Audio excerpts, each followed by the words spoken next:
Ok, alhamdulillah. C'est parti. إن الحمد لله نحمده ونستعينه ونستغفره ونعوذ بالله من شرور أنفسنا ومن سيئات أعمالنا ما يهدي الله فلا مضل له وما يضلل فلا هادي له وأشهد أن لا إله إلا الله وحده لا شريك له وأشهد أن محمدا عبده ورسوله يا أيها الذين آمنوا اتقوا الله حق تقاته ولا تموتن إلا وأنتم مسلمون يا أيها الناس اتقوا ربكم الذي خلقكم من نفس واحدة وخلق منها زوجها وبث منهما رجالا كثيرا ونساء واتقوا الله الذي تساءلون به والأرحم إن الله كان عليكم رقيبا يا أيها الذين آمنوا اتقوا الله وقولوا قولا سديدا يصلح لكم أعمالكم ويغفر لكم ذنوبكم وما يطيع الله ورسوله فقد فاز فوزا عظيما ثم أما بعد ربي اشرح لي صدري ويسر لي أمري واحلل عقدة من لساني يفقهوا قولي السلام عليكم ورحمة الله وبركاته. Donc la famille, bienvenue à tous, comme d'habitude. Donc c'est votre frère Adibas Al-Hanifi. J'espère que vous allez bien, que tous les voyants sont au vert, que tout le monde se porte bien malgré le froid. Moi, pour moi, ça va très bien. Alors je vous cache pas que bon, moi mon cœur est resté à Médine et Mecca suite à la Mora, parce que quand on a découvert la terre de l'islam, on a envie d'y rester forcément. Mais bon, il faut bien que la vie reprenne son cours. Ma vie est ici en France et non là-bas. Donc, en tout cas, ma vie sociale et physique, hein. Mais notre cœur est toujours tourné vers là-bas. Donc, je reviens vers vous avec une série de cours, cette fois-ci, ça sera sur le même sujet et ça sera pas un sujet à prendre à la légère, hein. C'est pas un, un sujet qu'on peut traiter en une seule fois comme ça. Il s'agit du personnage très important qu'on appelle Paul, même si son nom de base a toujours été Saul, mais on le prononce avec la prononciation grecque, hein, avec le P, mais son nom de base c'est Saul. Donc je vous propose une série. On va étudier en fait, on va commencer par le début de son avènement et son histoire, son cheminement, ses enseignements, ses lettres.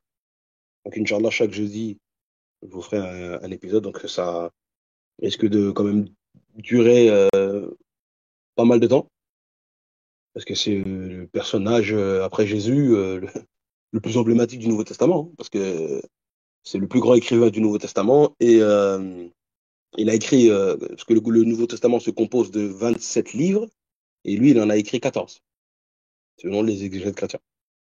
D'accord? Après, ça dépend ou pas si on compte le livre d'Hébreu ou pas. Il y a divergence sur l'identité de l'auteur de l'épître aux Hébreux. Donc, pourquoi j'ai décidé pourquoi j'ai décidé donc, de vous faire un cours là-dessus, sur lui. Pourquoi? Parce que c'est un sujet qui, justement, a toujours semé la polémique entre les musulmans et les chrétiens. Parce que dans un premier temps, à chaque fois que nous on débat avec les chrétiens, on voit que la plupart des versets qu'ils citent pour asseoir leur position et leur doctrine, ils citent 90% du temps Paul, et Jésus est très peu cité. Et vous connaissez la position musulmane sur Paul, sur qui il est, ou plutôt sur sa véracité, ou est-ce qu'il est véridique ou pas, sur son authenticité en tant que disciple du Christ. Alors, nous, on est prudent avec lui quand même, parce que sur le plan de la divinité, qui est Dieu pour Paul, les musulmans, on peut le mettre dans notre poche. Parce que nous, les musulmans qui avons étudié les épîtres de Paul, Nous savons que Paul n'a jamais divinisé Jésus, et je vous avais déjà fait 2 cours là-dessus, en 2 parties, pour démontrer que Paul n'avait jamais dit que Jésus était Dieu. Mais c'est plus une interprétation des chrétiens, ou de certains chrétiens, des paroles de Paul pour dire qu'il est Dieu. Toujours coupé du contexte, bien sûr. Mais les paroles où Paul il est clairement en train d'expliquer que Dieu est au-dessus de Jésus, ces versets-là, malheureusement, ne sont pas cités par les chrétiens. Donc, sur le plan de la chose, sur le plan du tawhid, la chose qui est la plus importante et qui est la clé du paradis, Paul, malheureusement, n'est pas du côté des chrétiens. Paul n'a jamais divinisé Jésus.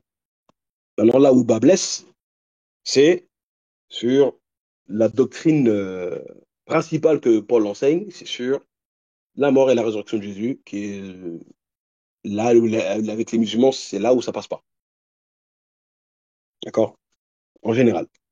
Et après, il y a d'autres détails qu'on verra par la suite. Donc, sans plus tarder, on va commencer, Inch'Allah, par trouver, par chercher le début de son histoire, mais comme vous le savez, à mon habitude, c'est toujours de commencer par nos sources à nous.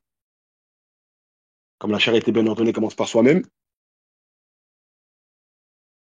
On a 2 sourates dans le Coran, mais principalement une, où il y aurait eu certains avis certains savants auraient identifié des personnes citées dans les versets. Eh ben, il y a certains savants qui disent que parmi ces personnages-là, il y aurait Paul, notamment la sourate 36. Donc on va commencer par analyser ça, mais c'est un avis qui est très faible. Donc moi, je le cite pour vous mettre en garde. Parce que comme ce sont des choses que des chrétiens ont déjà soulevées, ils ont déjà envoyé des choubrettes, et des musulmans qui ne sont pas avertis pourraient croire que l'islam parle clairement, ou même le Coran même, parle clairement de Paul. Or, ce n'est pas le cas. Donc, pour vous mettre une ceinture de sécurité, on va citer les versets et après on va regarder rapidement qu'est-ce que disent certains avis pour qu'on puisse savoir s'il s'agit réellement de Paul ou non. D'accord? Donc, on va prendre la sourate Yassine, sourate 36, versets 13 et 14. Le bot, Inch'Allah.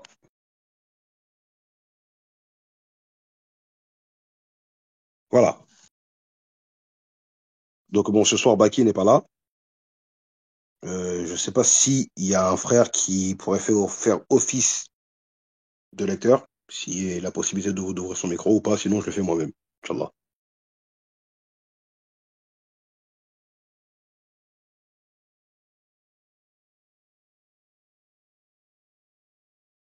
Hmm. Ok, il n'y a pas de souci. Donc, je vais faire la lecture moi-même. Donc, ici, dans ces 2 versets-là, on nous dit quoi? Sur la Yassine, versets 13 et 14. Donne-leur comme exemple les habitants de la cité quand leur vint les envoyer. Quand nous leur envoyâmes 2 envoyés et qu'ils les traitèrent de menteurs, nous les renforçâmes alors par un troisième et ils dirent vraiment, nous sommes envoyés à vous. Donc ici, on a dans nos tafasirs certains avis qui nous disent quoi? Donc je vais vous mettre ici les captures d'écran, vous allez voir. Excusez-moi.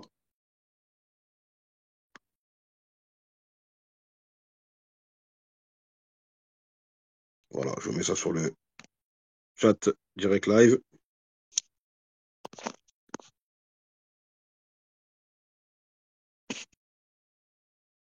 Alors on nous dit quoi ici? Donc on nous répète donc les versets sont c'est les parties rouges hein, dans le tafsir d'Ibn Kathir de l'édition Taouba que j'ai à la maison. Donc on nous dit pour Ibn Abbas, il s'agit de la ville d'Antioche.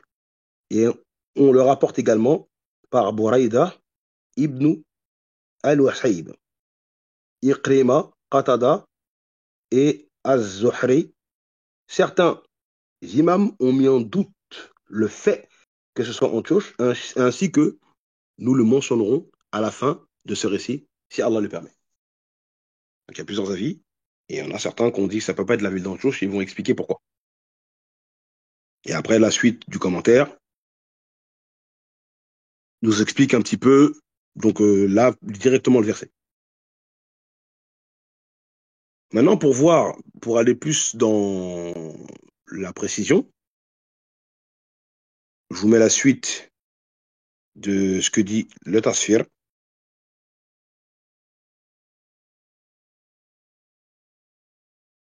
On dit quoi? On nous dit quoi ici?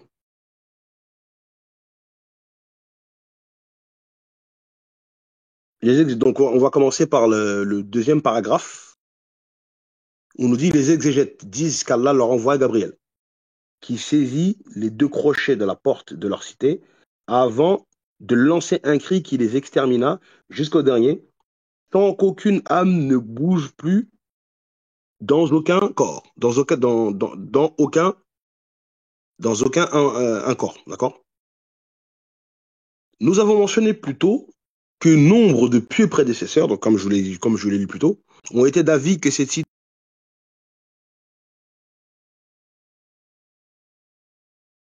du Messie, Aïssa alayhi salam, comme l'ont expliqué Qatada et d'autres.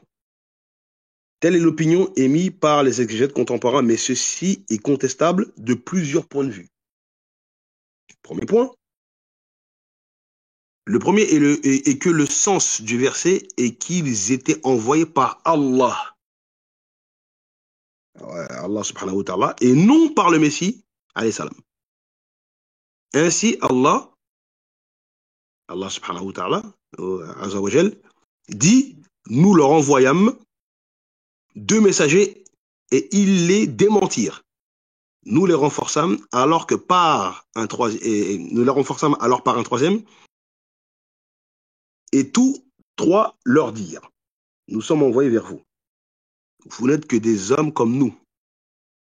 Donc ça, c'est ce qu'on leur a répondu. Le miséricordieux n'a rien révélé. Vous n'êtes que des menteurs. Notre Seigneur sait que nous sommes envoyés vers vous. Donc c'est ce que les messagers ont dit. Il ne nous incombe que de transmettre clairement. Donc le commentaire nous dit, s'ils avaient été apôtres, ils auraient tenu des propos indiquant qu'ils étaient envoyés par le Messie, alayhi salam. Et Allah est plus savant. Et s'ils avaient été envoyés par le Messie, les gens n'auraient pas dit, vous n'êtes que des hommes comme nous, étant donné que le Messie est un homme. D'accord? Ce qui est logique. Il y a la suite. Donc le troisième avis nous dit quoi? Le troisième est que le récit d'Antioche avec les apôtres du Messie eut lieu après la révélation de la Torah.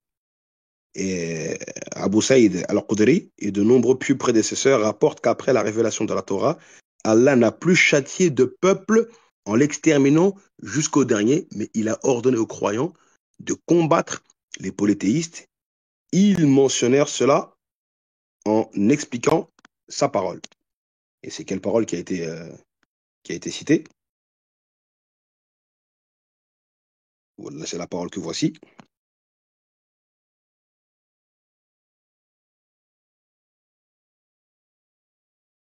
Cette cité mentionnée dans le Coran n'est pas Antioche, comme l'ont également soutenu nombre de plus prédécesseurs. Il peut s'agir d'une autre Antioche que celle qui est de notoriété commune, car il n'est pas connu qu'elle ait été anéantie par un châtiment divin, ni pendant la période chrétienne, ni avant, et Allah est plus savant. Vous avez compris?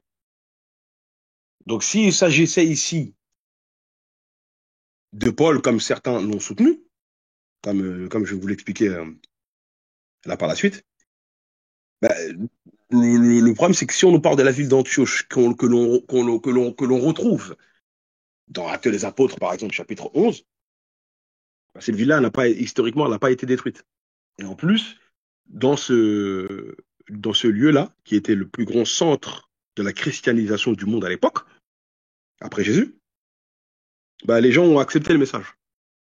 Alors que quand on lit justement le récit, dans Sourate Yassine, bah, le problème, c'est que cette ville-là, non seulement les gens ont rejeté, mais cette ville a été détruite. Vous voyez? il y a un souci. Donc ça ne peut pas correspondre, selon les avis qu'on a vus ici, et selon l'histoire, ça ne peut pas correspondre à la ville d'Antioche de l'époque de qui? De l'époque de Paul. Vous voyez? Parce que dans la sourate, justement, même, ben, on nous explique que Allah, il les a châtiés, en fait. Vous voyez? Les versets qui nous disent quoi? C'est les versets qui nous disent ça, c'est le verset qu'on lit par la suite.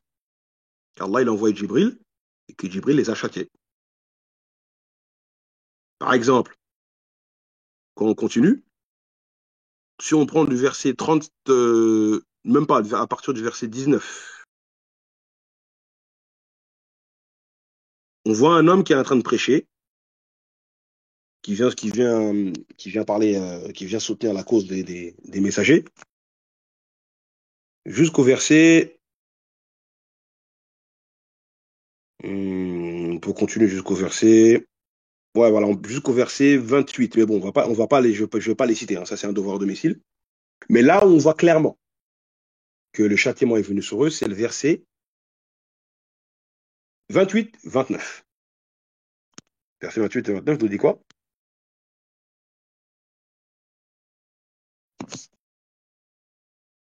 Et après, et après, lui nous fit descendre du ciel. Donc après, parce que cet homme-là qui est venu pour leur dire, écoutez-moi, etc., et revenez à votre Seigneur, il est venu faire darwa, et cet homme-là, il s'est fait piétiner, il s'est fait tuer. Donc, après lui, nous fîmes descendre du ciel aucune armée. Nous ne voulions rien faire descendre sur son peuple. Ce ne fut qu'un seul cri, comme on l'a lu tout à l'heure dans le tafsir, Jibril alayhi salam, ce ne fut qu'un seul cri, et les voilà éteints. Donc Allah, il les a châtiés. Donc ça, c'est une preuve que ça ne correspond pas en fait à ce qui s'est passé à l'époque de Paul. D'ailleurs, dans le Nouveau Testament, on voit ça nulle part, hein. On voit nulle part qu'Allah il a châtié un peuple totalement exterminé dans le Nouveau Testament parce qu'ils auraient rejeté le message de Jésus. Moi, je n'ai pas vu ça dans le Nouveau Testament. D'accord? Donc, dans Ibn Kathir, il y a plusieurs avis de savants, mais il n'y a rien de sûr et de clair qui peut prouver qu'il y aurait un personnage, parce que certains savants nous ont dit qu'il y aurait un personnage qui s'appellerait Boulos, d'accord? À ne pas confondre avec Bolos, hein. Je sais que ça va, je sais que ça va faire rire, je sais que ça va faire rire certains élèves, ça. C'est Boulos, hein, pas Bolos, hein. Hein, comme quand tu dis à ton ami, il y a une espèce de bolos, etc. D'accord? Pas confondre avec ça. Donc, il y a certains avis qui nous disent, par exemple, Ibn Abbas et Kab al-Habbar disent que la ville, c'était la ville d'Antika, d'Antakya, pardon. Et il y avait un roi dans cette ville qui vénérait des idoles. Et les trois personnages, selon donc Ibn Abbas et Kab al-Habbar, eux nous disent par exemple qu'il s'agirait de Sadek, Sadouk et Shalom. Alayhi salam. C'est des noms qui sont cités. C'est pas du tout, ça n'a rien à voir avec les apôtres de Jésus, des messagers que ces cités auraient reçus. Parce que dans les versets, on ne verra jamais le nom d'un personnage qui s'appellerait Boulos. Ça c'est-à-dire Paul. Maintenant, c'est par exemple l'avis de Ibn Jurayr. Ibn Jurayr qui nous dit que les trois personnages sont des apôtres de Jésus. Le premier, ce serait Shamoun, donc Simon, Pierre. Le deuxième serait Yohannan, Jean. Et le troisième serait Boulos, Paul. D'accord? Mais comme on l'a vu déjà, on a vu que déjà au niveau de la ville, c'est compliqué, la ville d'Antioche, pour dire qu'historiquement, il s'agirait de cette ville-là. Et ensuite, on nous dit quoi? Quand on lit, par exemple, ça, on le verra après, hein. On le verra après. On le verra après, parce que j'irai dans la Bible, dans la Bible après. Et aussi, il y en a d'autres qui auraient cité une autre sourate, par contre. Là, ici, j'ai déjà fait un petit exposé rapide par rapport à la sourate 36. Mais il y en a aussi qui prennent sourate As-Saff, sourate 61, le verset 14. Verset qu'on connaît bien, qui nous parle des apôtres. Qu'est-ce que le verset dit? Ô vous qui avez cru, soyez les alliés d'Allah, à l'instar de ce que Jésus, fils de Marie, a dit aux apôtres, qui sont mes alliés pour la cause d'Allah. Les apôtres dirent, nous sommes les alliés d'Allah, et un groupe des enfants d'Israël crut, tandis un autre groupe nia. Nous aidâmes donc ceux qui crurent contre leurs ennemis, et ils crient en fer. La plupart des avis ne citent pas quelqu'un qui s'appellerait Goulos. Déjà pourquoi? Parce que déjà ici dans le verset, Jésus il est en train de s'adresser à ses apôtres. Or, on sait très bien que historiquement et bibliquement, Paul n'apparaît que après l'élévation de Jésus. Eh oui. Parce qu'ici, on nous dit quoi? Ô vous qui avez cru, soyez l'allié d'Allah, à l'instar de ce que Jésus, fils de Marie, a dit aux apôtres. Et il leur a dit directement, qui sont les alliés d'Allah? Les apôtres disent, nous sommes les alliés d'Allah. Et que quand Jésus il a dit, ça c'est quand Jésus il est vivant sur la terre, quand il est en train de parler aux Hawari ou non, aux apôtres. Paul n'était pas là.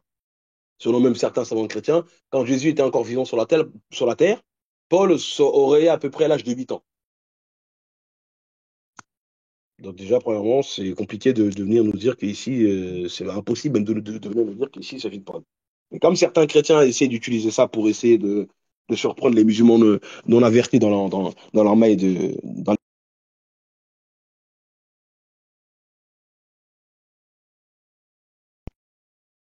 je vous mets en garde pour vous dire, faites attention. Si un jour un chrétien vous cite ça, faut d'abord lui demander, où est-ce qu'on nous cite le nom de Boulos dans le verset, mais en plus, dans les deux sourates qui sont citées, si vous citez ces deux sourates-là pour essayer de prouver l'apostolat ou la véracité de Paul, vous devez accepter l'entièreté de la sourate. Des deux sourates, sourate 36 et sourate 61. Si on revient rapidement dans sourate 36, mais déjà, qu'est-ce que nous dit le verset 3 à 5? Si tu peux le mettre le boss, s'il te plaît. Le verset 3 à 5 nous dit quoi? Tu, Mohammed, es certes du nombre des messagers. Ça, vous l'acceptez, ça? Pour les chrétiens qui viennent citer, ouais, regardez, le verset 13 et 14, ça parle de Paul. Ah, donc c'est véridique alors. Si ça parle de Paul, hein, selon les avis de nos ulama qu'on a vus, si vous dites que c'est véridique ça, vous devez accepter les versets précédents. Mais le verset 3 dit quoi? Et verset 4 et 5? Donc Mohammed a tué du nombre des messagers. Sur un droit chemin, verset 4, et verset 5 nous dit quoi? C'est une révélation de la part du Tout-Puissant, du très miséricordieux. Vous l'acceptez ou pas? Donc déjà, premièrement, si un chrétien il vient vous citer ça, pour essayer un jour de prouver l'apostolat de Paul, rappelez-vous toujours que dans la sourate même, sourate 36, le verset prouve que Mohammed est véridique. Or, ce que Mohammed il enseigne contredit les enseignements de Paul, hein, par rapport à la mort de Jésus. Que Jésus n'est pas mort ni ressuscité. Eh oui. D'accord? Et le Coran reconnaît que la Torah est véridique et que c'est la révélation d'Allah. Chez Paul, c'est compliqué. D'accord? Et quand on va maintenant, toujours hein, la même méthodologie, dans Sourate 61, qu'est-ce que nous dit cette sourate au sujet de qui? Au sujet de Mohammed. C'est ça le problème. C'est pour ça, moi, ça me fait rire quand je vois des chrétiens qui essaient de rentrer dans le Coran pour essayer de prouver leur doctrine, alors que le verset 6 mais le verset 6 de la sourate 61, s'il te plaît. Et quand Jésus, fils de Marie, dit, ô enfant d'Israël, je suis vraiment le messager d'Allah envoyé à vous. Déjà, Jésus l'a envoyé pour les enfants d'Israël, pas pour toute l'humanité. Confirmateur de ce qui, dans la Torah, est antérieur à moi, et annonciateur d'un messager à venir après moi, dont le nom sera Ahmad. Puis, quand celui-ci vint à eux, avec des preuves évidentes, ils dirent, c'est là une magie manifeste. Même cette sourate-là, elle prouve aussi la véracité du prophète Mohammed et annoncée par Jésus même. Or, Paul, il dit quoi dans la Bible? dans, dans, dans, dans, c'est dans quel passage que les chrétiens citent? Euh, c'est dans Galates 1,8 de mémoire. Les chrétiens, ils aiment bien citer Galates 1,8. Il nous dit, mais quand même, voilà, c'est ça. Mais quand nous-mêmes, quand un des anges du ciel annoncerait un autre évangile, l'évangile que celui que nous avons prêché, qu'il soit anathème.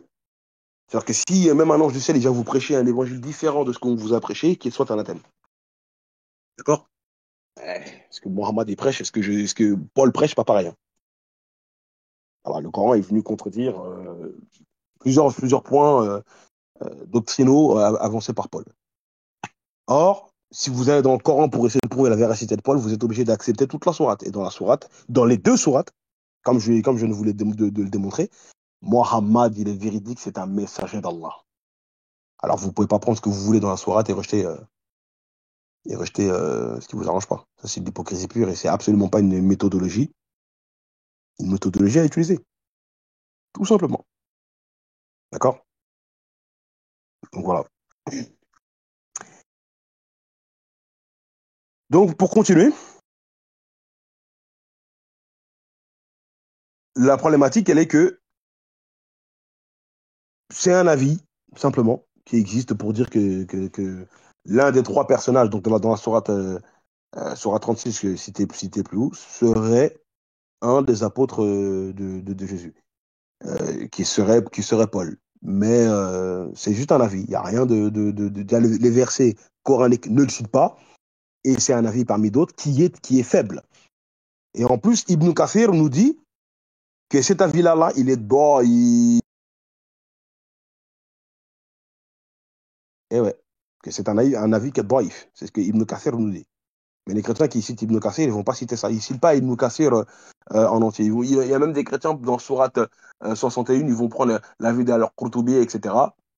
Mais ils ne prennent pas en entièreté ce qui est dit. Donc en tout cas, c'était pour vous citer que dans nos sources, il existerait un avis qui dirait que ça serait Boulous, Paul, qui serait l'un de ces messagers, mais c'est quelque chose de très faible et que c'est quelque chose à ne pas vraiment prendre en considération. C'est un avis. Et cet avis, en plus, il est problématique. Historiquement, ça ne colle pas avec l'apostolat de Paul. D'accord? Donc voilà, donc ça, c'était pour faire une introduction en citant nos sources. Donc maintenant, l'histoire de Paul, dans le Nouveau Testament, elle commence où? C'est une question que je vous pose. Est-ce que vous savez quels sont les premiers passages du Nouveau Testament qui nous parlent de Paul? Une question que je vous pose.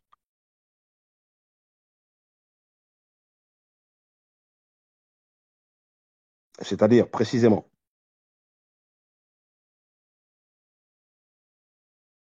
est-ce que vous savez c'est quel premier passage biblique qui nous parle de Paul? Oui, c'est dans Actes, mais où dans Actes? Vous êtes des élèves, donc soyez plus précis dans vos réponses. Voilà, compris. On fait comme.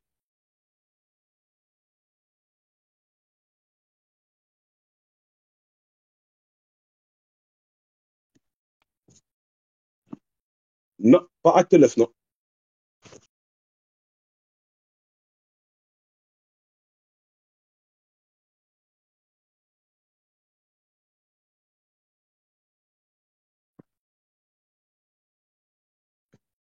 C'est-à-dire, Ibrahim al-Zahiri, non. C'est bien avant Acte 15 ans. Homme de l'ombre, tu t'en rapproches, mais précisément.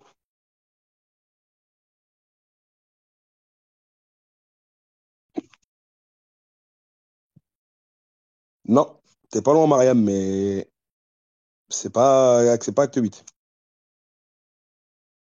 La toute première fois où Paul apparaît, on nous parle de lui. Ah ah, Reina Mecha, il a trouvé. C'est ça, exactement. C'est ce passage-là. C'est ça. D'accord? Il faut prendre le verset 58.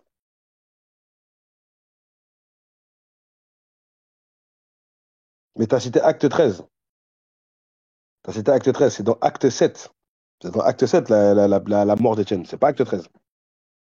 Efface l'acte 13, s'il te plaît, que t'as mis là. Ternil. C'est pas ça. Voilà. Là, ici, c'est quand on nous parle de l'histoire d'Étienne, premier martyr de la foi chrétienne selon les chrétiens. Non, mais il s'est toujours appelé Saul, hein.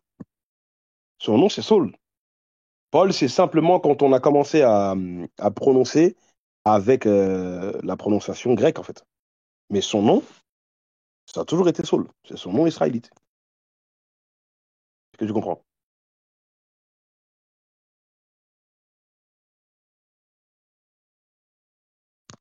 Donc, c'est surtout ça la chose à laquelle il faut faire attention. D'accord? Donc, c'est quand on est en train de nous parler de la mort d'Étienne, quand Étienne est en train de se faire traîner hors de la ville après qu'il ait prêché aux enfants d'Israël et qu'il leur ait dit que Jésus était le Messie, etc., ils se sont mis en colère pour le tuer. Le verset 58 nous dit, ils le traînèrent, donc le traînèrent hors de la ville et le lapidèrent. Les témoins déposèrent leurs vêtements aux pieds d'un jeune homme nommé Saul. La première fois que Paul apparaît. Et ensuite, après, Étienne se fait tuer. La suite, c'est que c'est dans Acte 8, versets 1 à 3.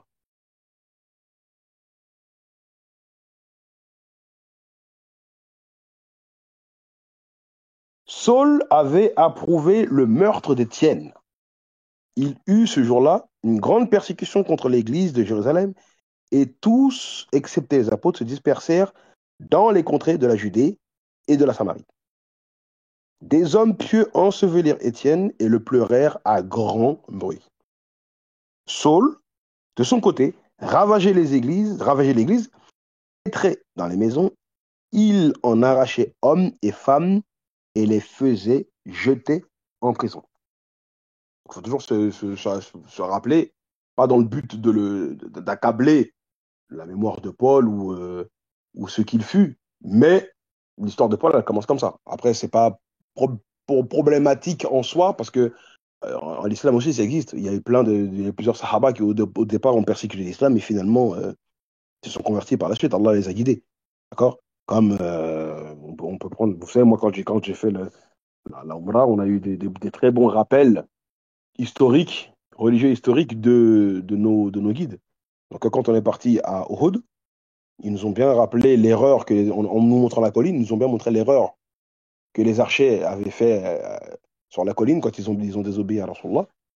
Et Khalid ibn Walid avait tenté plusieurs fois de faire le tour de la colline et c'est au bout de la quatrième fois à peu près qu'il a réussi à traverser, à faire le tour de la colline parce que les archers avaient quitté leur poste. Donc, il ne nous restait que quelques archers, donc ils n'étaient plus assez nombreux pour pouvoir arrêter l'assaut de la cavalerie. D'accord?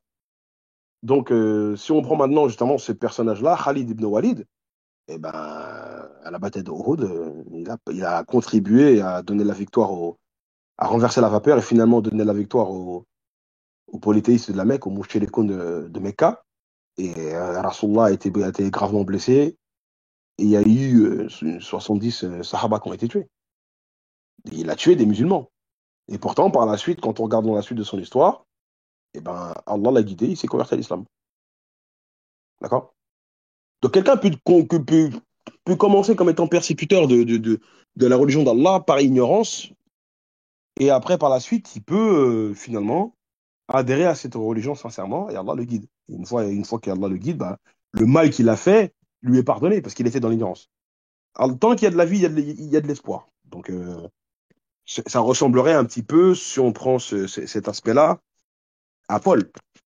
Pour le départ, en tout cas, faut toujours se rappeler qu'il a commencé, qu'il a commencé dans la persécution. D'accord? Il a commencé à persécuter les apôtres de Jésus.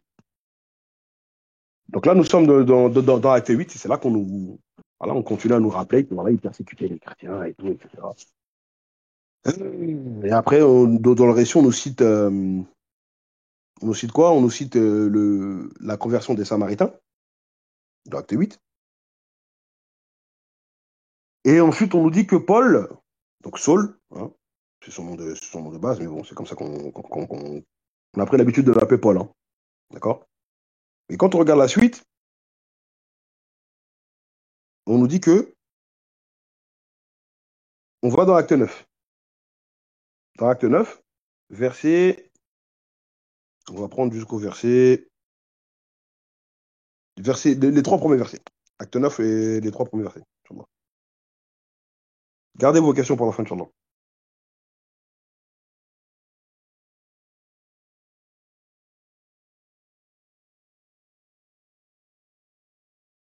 Gardez vos questions pour la fin de Inch'Allah. Cependant, Saul respirait encore la menace et le meurtre contre les disciples du Seigneur. Se rendit chez le souverain sacrificateur et lui demanda des lettres pour les synagogues de Damas, afin que, s'il trouvait des partisans de la nouvelle doctrine, et vous voyez bien qu'ici, ça ne s'appelle pas le christianisme, mais c'est la nouvelle doctrine. Donc, afin qu'il, s'il trouvait des partisans de la nouvelle doctrine, hommes ou femmes, il les amena liés à Jérusalem. Comme il était en chemin et qu'il approchait de Damas, tout à coup, une lumière venant du ciel resplendit autour de lui. Donc là, Paul, ici, lui, son but, c'était d'aller à Damas pour aller chercher s'il y avait des, entre guillemets, des chrétiens, d'accord?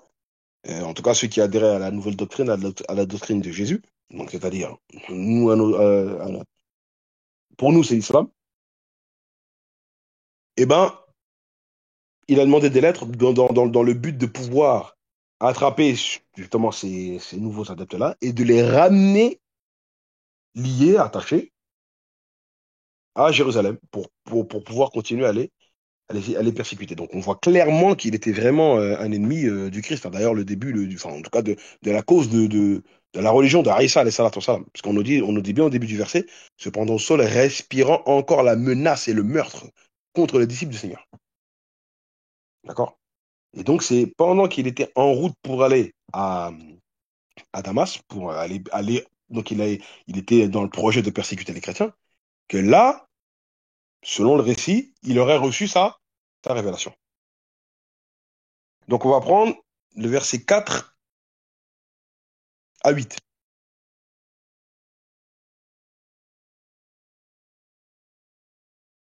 Donc voilà, il tomba par terre et il entendit une voix qui lui disait, Saul, Saul, pourquoi me persécutes-tu?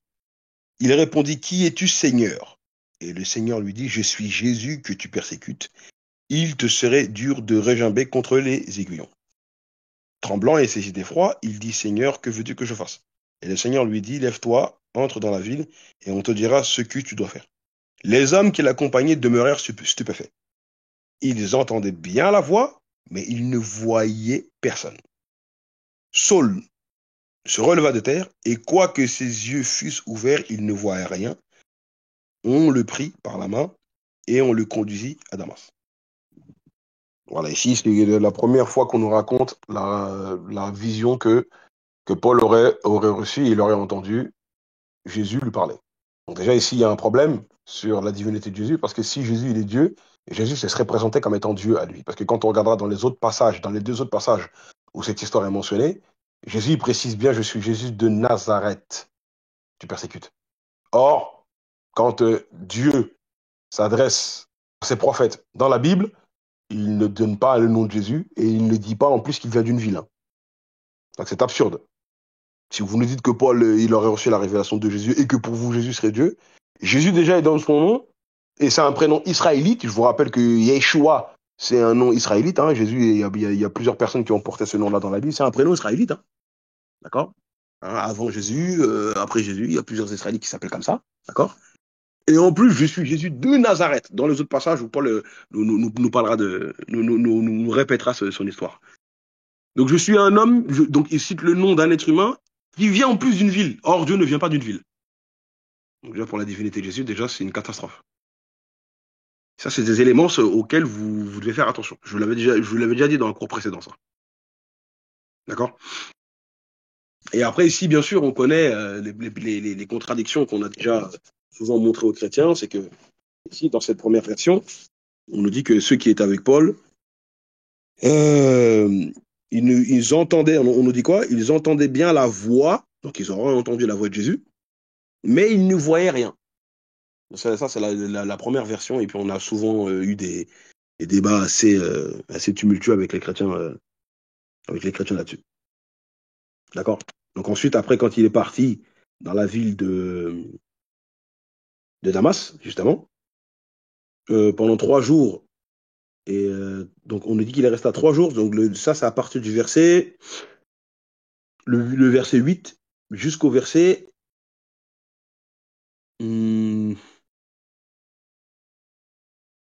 verset 8 jusqu'au verset 18. Mais je vais vous faire un résumé. Après de citer trop de versets, c'est un devoir de domicile si vous voulez bien comprendre l'histoire de Paul. Mais on dit qu'il y aurait un homme qui s'appellerait Ananias dans cette ville, qui lui aurait aussi reçu une révélation de son côté, où Jésus lui aurait, en tout cas on nous dit le Seigneur lui aurait parlé, d'accord? Et le Seigneur lui dit, lève-toi, et tu vas dans la maison de Judas. Il y a un homme qui s'appelle Saul de Tarse, car il a eu une vision, etc. Donc Ananias, il dit, mais j'ai entendu parler de cet homme, et il a fait beaucoup de mal à tes disciples, à tes saints. Il a fait beaucoup de mal à tes saints, etc. Et il a beaucoup persécuté à Jérusalem, quoi. Mais le Seigneur lui dit, si on prend par exemple le verset 15 hein, du même chapitre, va, car cet homme est un instrument que j'ai choisi pour porter mon nom devant les nations, devant les rois et devant les fils d'Israël. Et je lui montrerai ce qu'il doit faire, euh, tout ce qu'il doit souffrir pour mon nom. Et ensuite, on nous dit qu'Ananias, il est rentré dans la maison euh, qui lui a été indiquée dans cet ordre-là, dans l'ordre qu'on lui a donné, qu'il aurait posé les mains sur Saul, donc Paul, et Paul aurait recouvré la vue et qu'il aurait été baptisé directement. En gros, c'est ça. D'accord? Et ensuite, directement, d'accord? Ça, c'est dans le chapitre 9 hein, des Actes. À partir du verset 20, c'est là qu'on voit que Paul, donc il a vraiment été converti et qu'il aurait commencé à prêcher tout de suite dans les synagogues que Jésus est le Fils de Dieu. D'accord? Ensuite, il y a eu plusieurs tumultes. Hein, que les gens qui étaient habitués à voir Paul persécuté, je dis, mais attends, lui, c'est lui qui persécutait, maintenant, c'est lui maintenant qui est en train de prêcher la doctrine contre laquelle il s'est battu. On ne comprend pas là. Donc il a été menacé de mort, on a essayé de l'assassiner, etc. Et quand on va au verset 26, on nous dit que Paul est allé à Jérusalem. Le verset 26 dit quoi? Lorsqu'il se rendit à Jérusalem, Saul tâcha de se joindre à eux parmi les apôtres, mais tous le craignaient, ne croyant pas qu'il fût un disciple. Ici, on voit même que les apôtres ont douté de lui parce que c'est normal, hein. On ne peut pas te faire confiance tout de suite parce que dès au départ, t'es quelqu'un, tu nous as fait la misère. Et là, maintenant, tu t'es converti. Bon, on se méfie de toi, c'est qu'on pense que ce que tu es en train de faire, c'est de la taqiyya, hein, tout simplement. C'est ce que ces textes démontrent. D'accord? Donc, on voit même que les disciples de Jésus se sont méfiés de lui, quoi. D'accord? Ensuite, après, dans la suite de l'acte 9, on nous parle de Pierre. Il aurait même ressuscité une dame qui était malade, etc., etc. Et après, dans acte 10, il y a la révélation de Pierre.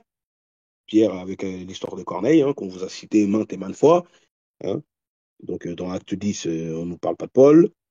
Ni dans acte 11, il y a quand Pierre pardon, monte à Jérusalem et s'explique avec les apôtres. Et ensuite, on nous parle aussi de Barnabas, qui aurait trouvé Paul à, qui serait parti chercher Paul à Tarse. Et il l'a trouvé, donc Paul, en fait, Barnabas aurait trouvé Paul à Tarse et il l'aurait amené avec lui à Antioche, l'Antioche dont je vous parlais tout à l'heure.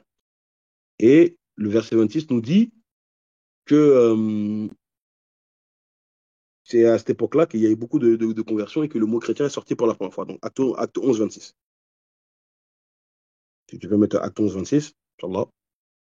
C'est pour vous expliquer un petit peu au début comment l'histoire de Paul se construit dans le Nouveau Testament. Donc, et l'ayant trouvé, donc c'est-à-dire Barnabas, ayant trouvé Paul à Tarse, il l'amena à Antioche pendant toute une année ils se réunirent aux assemblées de l'Église et ils enseignèrent à beaucoup de personnes.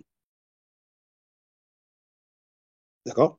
Ce fut à Antioche que pour la première fois, les disciples furent appelés chrétiens. Et quand vous regardez simplement les commentaires chrétiens sur ce passage-là, sur l'origine du mot chrétien, on vous dira que c'est un sobriquet. D'accord? Le commentaire de la Bible de Jérusalem, il est très intéressant sur ce plan-là. C'est même pas Paul qui a donné le mot chrétien, ni les apôtres, ni un ange, ni ça n'avait pas été donné par Jésus, ni par les apôtres eux-mêmes, mais par les païens. Le commentaire de la Bible de Jérusalem nous dit que les païens de cette ville ont pris le mot Christ pour un nom propre, alors qu'en fait, c'est pas un nom propre. D'accord? Et qu'il leur est donné par moquerie. Donc, malheureusement, l'origine du mot chrétien, elle est sombre, hein. Quelque chose de bresson, hein, comme on dit, hein, dans notre langage à nous. D'accord? Donc voilà. Donc en tout cas, voilà ce qui se serait passé en tout cas au début en tout cas de l'histoire de Paul, comment Paul arrive. Maintenant, pour regarder parce qu'en fait ce que je vais vous faire, c'est que je vais vous donner les autres passages où Paul aurait parlé de sa-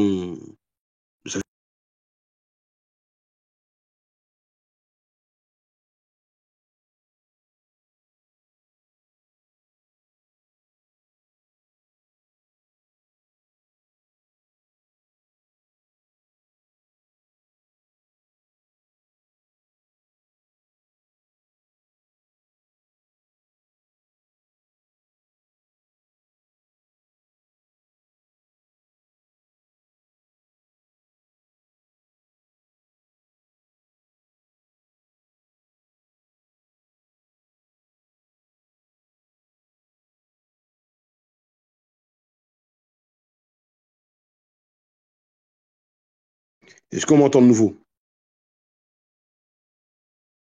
Ah ouais, je sais pas, des fois ça bug. C'est à partir d'où on m'entendait plus? Si tu peux me dire ça, Chamalou.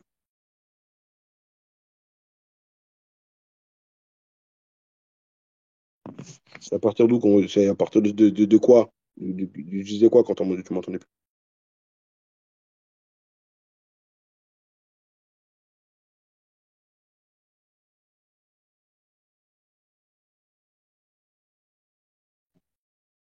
D'accord.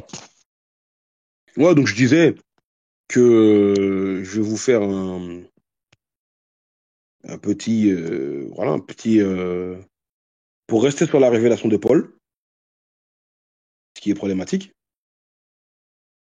c'est qu'on a bien vu tout à l'heure dans Acte 9 que les détails de la révélation de Paul.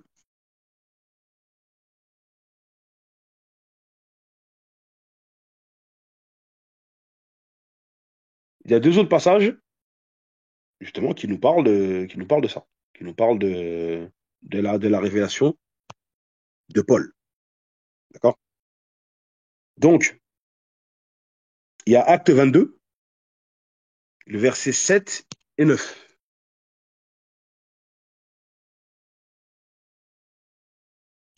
Voilà. Donc, Paul,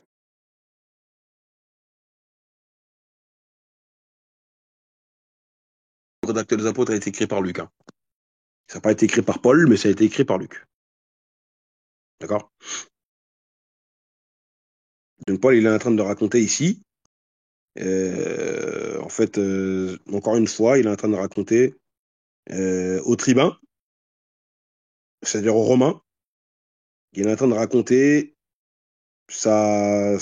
l'expérience qu'il aurait eue dans Acte 9, mais il va nous donner certains autres éléments. Et ensuite, il s'adresse au peuple. Il a même parlé en langue hébraïque, on regarde dans le début du contexte. D'accord? Il dit qu'il est juif, il est né à Tars en Cilicie, etc. Donc euh, il raconte, etc., son parcours. Qu'est-ce qu'il dit? Je tombais par terre et j'ai entendu, donc il est en train d'expliquer quand il était en route pour aller vers Damas. Je tombais par terre et j'ai entendu une voix qui me disait, Saul, Saul, pourquoi me persécutes-tu? Je répondis, qui es-tu, Seigneur? Il me dit, je suis Jésus de Nazareth. Donc, le de Nazareth n'existe pas dans la première version. Il a dit je suis Jésus. Là, il nous donne des éléments en plus. Je suis Jésus de Nazareth. C'est ce que c'est ce que je vous disais tout à l'heure. Si Jésus, il est Dieu, c'est un problème. Dieu ne porte pas le nom d'un être humain. Et en plus, Dieu ne vient pas d'une ville. Donc, je suis Jésus de Nazareth que tu persécutes. Ceux qui étaient avec moi virent bien la lumière. Ils ont vu la lumière. Alors que dans la version de acte 9, on nous dit qu'ils n'ont rien vu. Et là, on nous dit qu'ils virent bien la lumière. Mais ils n'entendirent pas la voix de celui qui parlait. Alors je dis, que ferai-je, Seigneur? Mais dans la première version, qu'est-ce qui avait été dit? La question que je vous pose. Les gens avaient entendu la voix ou pas?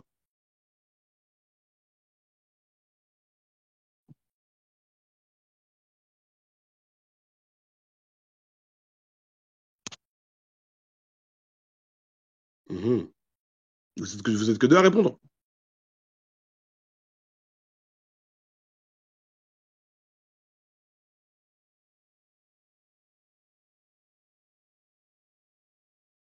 Dans l'acte 9, qu'est-ce qui avait été dit? Rapidement.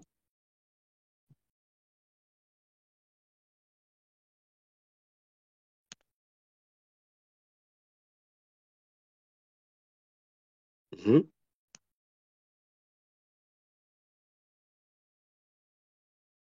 On nous dit les hommes qui, donc, quand on reprend acte 9 rapidement, pour faire la comparaison tout de suite,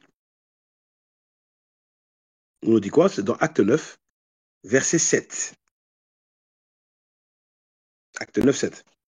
Les hommes qui l'accompagnaient demeurèrent stupéfaits. Ils entendaient bien la voix, mais ils ne voyaient personne. Mais ici, on nous dit, ceux qui étaient avec moi virent bien la lumière, mais ils n'entendirent pas la voix de celui qui parlait. On fait comment là? Même si on sait qu'il y a des chrétiens qui ont fait des vidéos, ils ont essayé de répondre au collectif.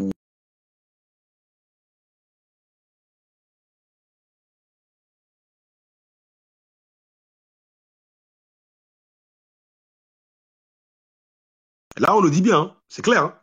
Ah, ça coupe.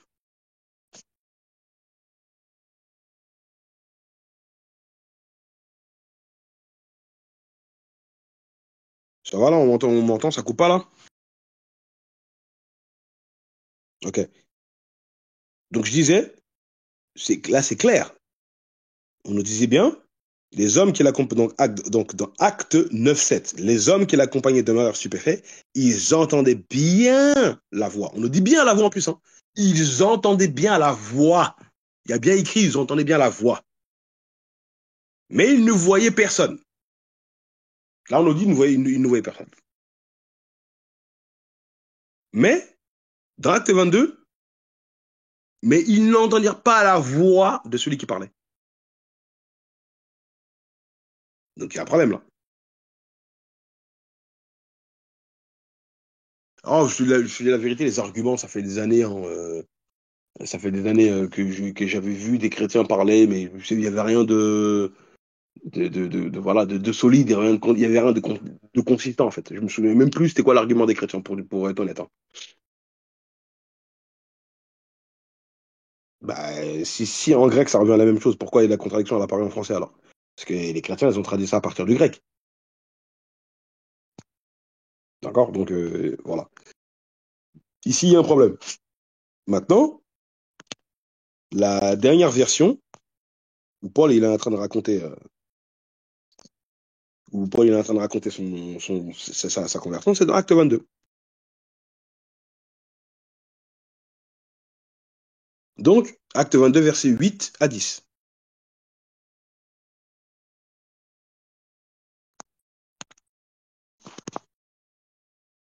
Je répondis, qui es-tu, Seigneur?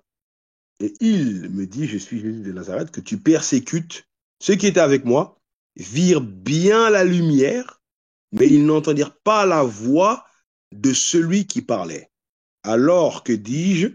Alors, je dis, que ferai Seigneur? Le Seigneur m'a dit, lève-toi, va à Damas, et là, on te dira ce que tu dois faire. Comme je ne voyais rien, à cause de l'éclat de cette lumière, ceux qui étaient avec moi me prirent par la main, ça c'est le verset 11, hein, Et j'arrive à Damas. Or, un nommé Ananias, homme pieux, selon la loi. Donc ça, c'est jusqu'au verset 13. Hein. Or, un nommé Ananias, homme pieux, selon la loi, de qui tous les Juifs demeurent à Damas rendirent un bon témoignage, vint se présenter à moi et me dit, Saul, mon frère, recouvre la vue. Au même instant, je recouvrais la vue et je le regardais. Là aussi, dans cette version, Paul nous dit que les gens qui étaient avec lui n'ont pas entendu. D'accord? Ceux qui étaient avec moi virent bien la lumière, mais ils n'entendaient pas la voix de celui qui parlait. Alors maintenant, la contradiction, elle existe où? Soit elle existe entre Paul et Luc. Soit c'est Luc qui s'est trompé. Ça m'étonnerait que ce soit Paul qui soit trompé parce que s'il ne va pas se tromper, en tout cas, ça serait bizarre que ce soit lui qui se trompe sur sa propre histoire. Donc, si c'est Luc qui s'est trompé, ça montrerait que ce n'est pas une révélation divine. Mais quoi qu'il arrive, il y a une contradiction. Est-ce que vous comprenez? Il y a une contradiction entre les deux. Et Paul, je vous rappelle que Luc n'est pas un disciple de Jésus, c'est un disciple de Paul, et assisté par le Saint-Esprit, soi-disant, mais c'est pas écrit que Luc est assisté par le Saint-Esprit. Et au début de son évangile, il a clairement dit que les informations qu'il a, en tout cas pour écrire son évangile, il dit que les informations qu'il a reçues, il les a reçues, enfin, c'est-à-dire qu'il a fait des recherches. Et que, comme beaucoup de personnes ont fait des recherches, bah, lui aussi, il a fait ses recherches. Voilà, c'est tout de ceux qui ont été témoins oculaires. D'accord? Donc voilà, donc pour pas faire trop long, aujourd'hui, on va s'arrêter là, Inch'Allah. La première problématique, elle est que déjà, même si c'est pas vraiment une problématique, mais c'est qu'au début, on sait bien que Paul était un persécuteur. Saul. Son vrai nom, c'est Saul. C'était un persécuteur. Donc après, on a vu un petit peu comment il a reçu sa révélation et comment il se serait converti. Au début, c'est un peu compliqué pour les apôtres. Il se méfie de lui, etc. D'accord? Mais il y a un autre passage, avant de vous quitter, il y a un autre passage justement, dans ce qu'il raconte, qui, euh, qui doit attirer notre attention. D'accord? Quand Paul est en train d'expliquer sa conversion. Parce que quand il est en train d'expliquer sa conversion, enfin plutôt, quand il est en train d'expliquer la révélation qu'il a reçue, il nous dit que Jésus lui aurait donné sa mission. D'accord? Bougez pas, excusez-moi 2 secondes.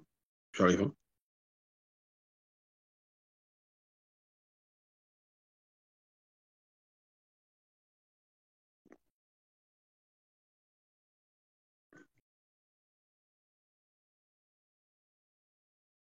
Donc je vous disais que Paul, il nous raconte encore cette histoire dans Acte 26.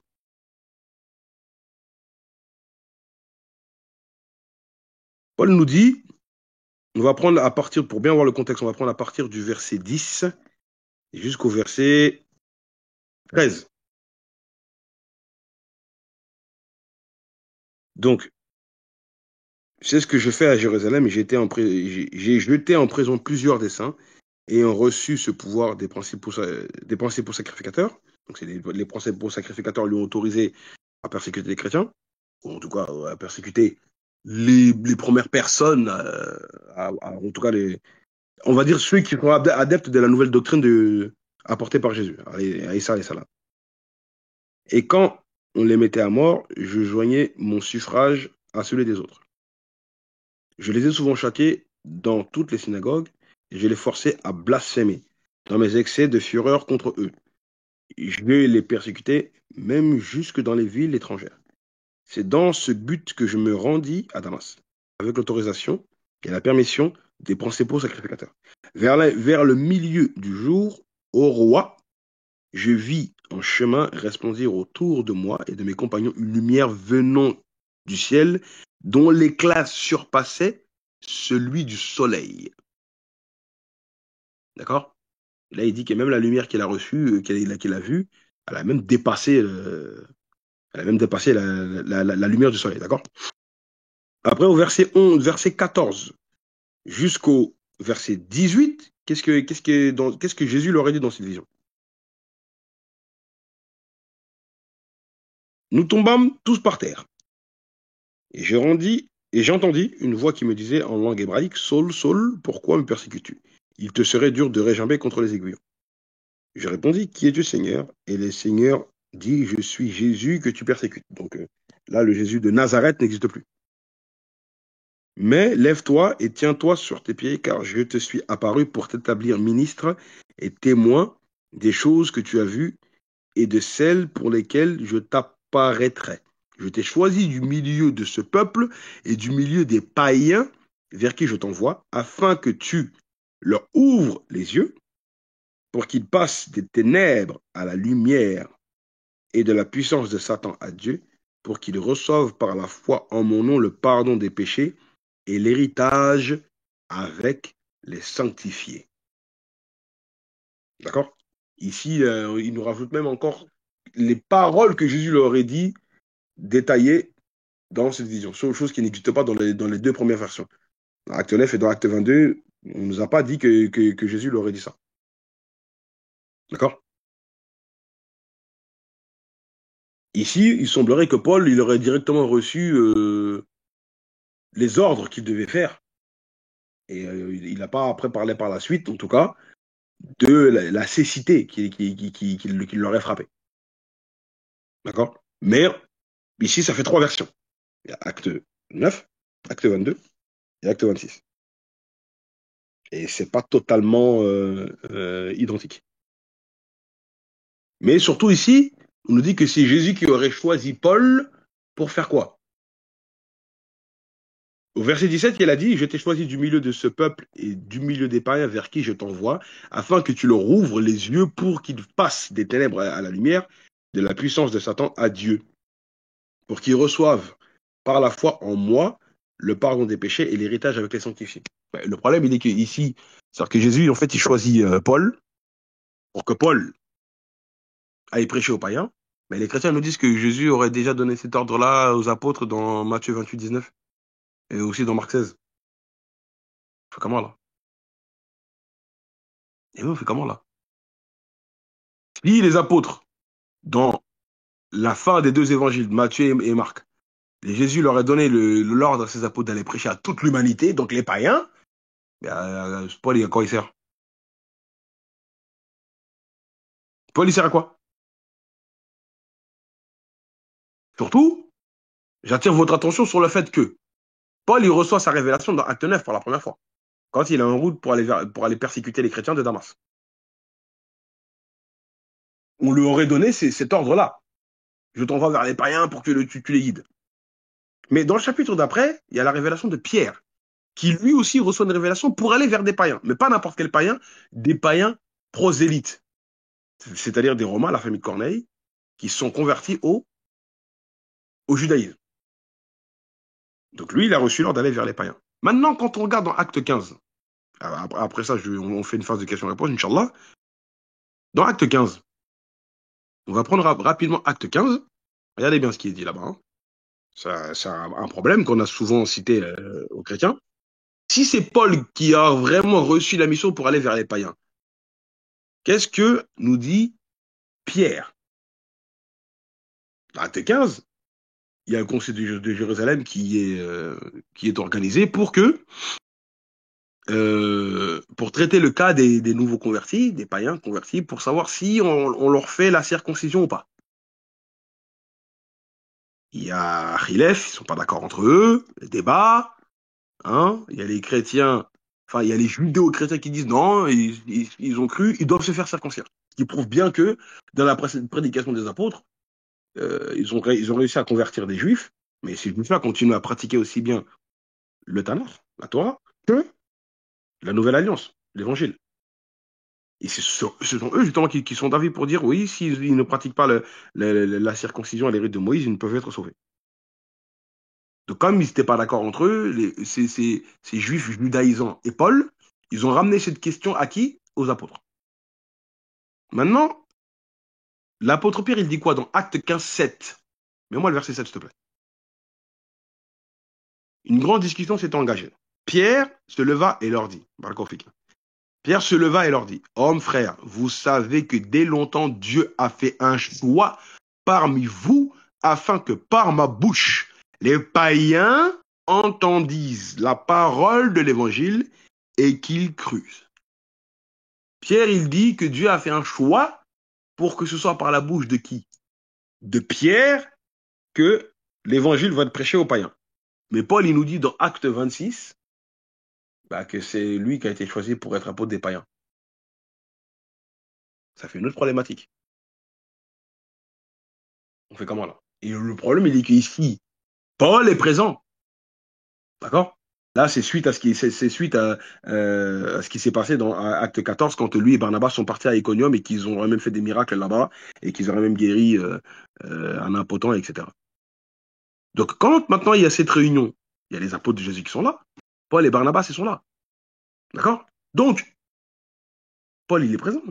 Il entend l'apôtre Pierre dire ça. Que Dieu a fait un choix pour que ce soit lui l'apôtre des païens. Si maintenant, dans sa révélation, Jésus leur aurait dit, je te choisis toi pour que tu guides les païens de la lumière, des ténèbres à la lumière, de la puissance de Satan à Dieu. Et pourquoi l'apôtre Pierre, l'apôtre Paul, pardon, n'a-t-il pas levé sa main en disant, non, c'est moi qui ai été choisi. Dans ma vision, j'ai été choisi par Jésus pour être l'apôtre de qui? Des païens. C'est pas toi, Pierre. C'est que Pierre, lui, il parle de sa révélation dans Acte 10. Pourquoi ici Paul n'a rien dit? Et c'est eux qui donnent une décision c'est les apôtres, hein, qui prennent une décision pour la non-circoncision des païens, mais de leur donner une lettre où ils vont pratiquer que certaines choses qui sont qu'on leur recommande. Vous voyez qu'il y a un problème. Donc comment on fait? C'est qui est apôtre? Des païens, Pierre ou Paul? La question est posée et la question demeure pour l'instant. Je vais m'arrêter là et on verra ça par la suite, Inch'Allah. Donc, c'était pour faire le début de l'avènement de Paul. Je vais m'arrêter là, Inch'Allah, et puis on va commencer une phase de questions-réponses. Et je répondrai à vos questions si j'en ai la connaissance, Inch'Allah. Je vous remercie de m'avoir écouté.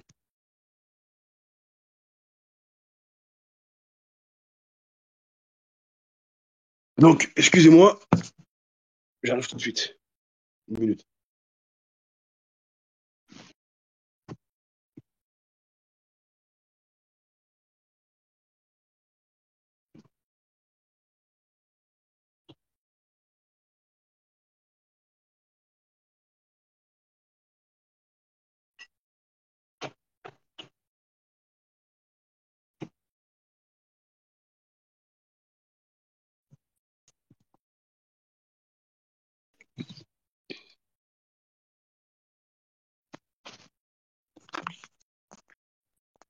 Donc, dernier, il y a une question. J'ai une question. Si Pierre avait réellement dit qu'il était l'apôtre des païens et qu'il devait prêcher aux païens, pourquoi il ne le fait pas dans Actes des Apôtres? Si, en fait, il le fait dans Actes des Apôtres, mais il le fait dans Actes 10. Tu lis le chapitre d'Actes 10 avec l'histoire de Corneille. Il a quitté, euh, il a quitté Jérusalem pour aller jusqu'en Césarée, 95 kilomètres environ. Et il est parti prêcher à la famille de Corneille. D'ailleurs, il a même dû s'expliquer aux autres apôtres qui l'ont critiqué, ont contesté ce qu'il a fait. Au chapitre suivant, au chapitre 11, ils l'ont critiqué. Pourquoi tu es parti prêcher les païens? Ce qui prouve bien que Jésus n'avait pas demandé ou ordonné à ses apôtres d'aller prêcher aux païens. Sinon, il n'aura pas besoin euh, de s'expliquer devant les remontrances de ses frères, les autres apôtres, les 10 autres apôtres. On lui dit, mais qu'est-ce que t'es parti faire chez les païens, toi? Donc, il le fait. Mais il l'a fait pas à n'importe quel païen, c'est les prosélytes. Tu vois? Donc, c'est pour répondre à ta question, Tarine, Inch'Allah.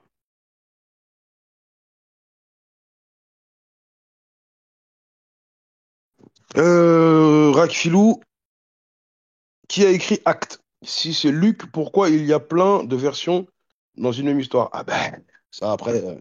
Qui a écrit Luc? Qui a écrit Acte? C'est Luc. C'est Luc qui est un disciple de Paul. C'est lui qui aurait écrit Acte. Après, pourquoi il y a plusieurs versions? Là, alem, hein.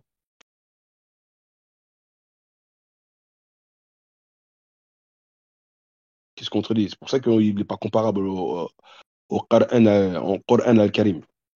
Il y a beaucoup de contradictions. Des fois, c'est les mêmes auteurs qui se contredisent eux-mêmes. Donc, c'est pas quelque chose qui est propre à Luc, hein. Tu vois, dans l'évangile de Jean, tu vois, dans l'évangile de Matthieu, ils se contredisent tous. Même Jésus, selon les évangiles, ils l'ont fait se contredire. Donc, si Jésus l'ont fait se contredire, c'est pas Paul qui va échapper à la contradiction, hein. Tu vois, les êtres humains, ils rapportent des récits contradictoires. Même chez nous, à l'islam, ça existe, hein, euh, dans la sunna, malheureusement, il y a des récits. On fait dire des choses à Mohammed qu'il n'a pas dit. Donc, tu vois, ça, c'est si on doit être juste, là, les contradictions, elles existent toujours chez les hommes. Mais il n'y a que Allah qui est parfait et qui est exempt de toute contradiction. Donc, c'est pour répondre à ta question, c'est lui qui a écrit, qui selon le savant chrétien, qui aurait écrit Actes des Apôtres.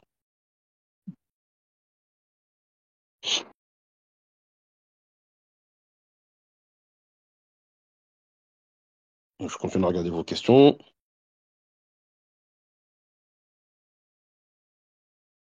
Les chrétiens ne peuvent pas dire que les deux sont missionnés.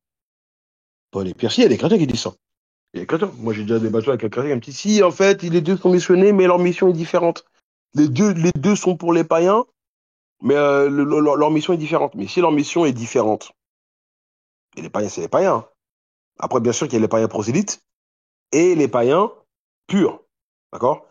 Mais si leur mission est différente, le problème, c'est que comme on le verra quand on abordera la lettre aux Galates, Paul, il a bien dit que lui, quand ils se sont mis d'accord avec les apôtres, Paul explique bien qu'ils se sont mis d'accord pour que lui et Barnabas aillent toujours vers les païens, mais par contre, que les apôtres de Jésus, eux, vont continuer à aller vers les enfants d'Israël. Donc Pierre, surtout en plus, il dit que Pierre lui aurait serré la main et que Pierre continuera toujours à aller vers les circoncis, c'est-à-dire les enfants d'Israël. Donc c'est bizarre que l'apôtre Pierre serait mandaté pour que la parole de l'évangile soit adressée aux païens par sa bouche à lui, et finalement il se détourne de cette mission, il continue à prêcher qu'aux enfants d'Israël. C'est Paul qui le dit, hein. Et en plus, ce que Paul dit contredit les chrétiens, ou plutôt les chrétiens contredisent Paul, parce que Paul te dit non, non, non, l'apôtre Pierre, lui, il est apôtre des circoncis. C'est moi qui suis apôtre des incirconcis. Donc ça contredit l'interprétation des chrétiens de Matthieu 28, 19 et de Marc 16, quand ils disent que les apôtres sont tous disciples pour les païens, parce qu'ils auraient été envoyés à toute l'humanité. Paul lui te dit non. Eux, Pierre, c'est pour les juifs. C'est moi qui suis pour les païens. Voilà. C'est pour répondre, j'espère avoir répondu à ta question.